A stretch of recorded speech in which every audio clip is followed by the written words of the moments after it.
মহরম কেমন করে পালন করব? ইসলামের প্রধান শিক্ষাই হল ইবাদত, বান্দেগি, উপাসনা, আল্লাহর সন্তুষ্টি বিধান, রসুলের সন্তুষ্টি বিধান, উপাসনা, ইবাদত, বান্দেগির মাধ্যমে তোমরা সব কিছু আদায় করতে পারো।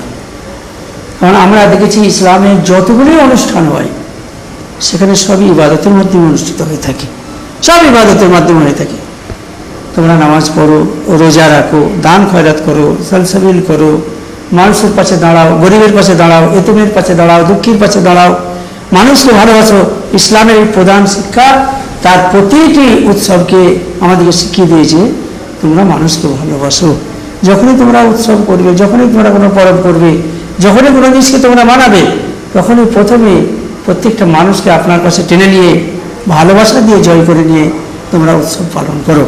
এই যে মহরম, এই মহরমকে আমরা কেমনভাবে আদায় করবো, কেমনভাবে প্রতিপালন করবো?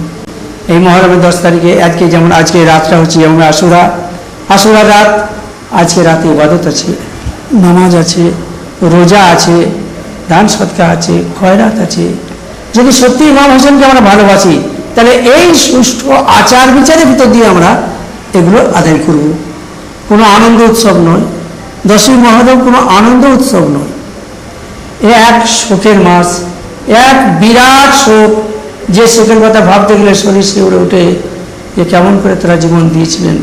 সেই শোকাকুল অর্থটাকে যদি আমরা আনন্দ করে নিয়ে আসি, এটা কিন্তু আমাদের চরম একটা ভুল হবে।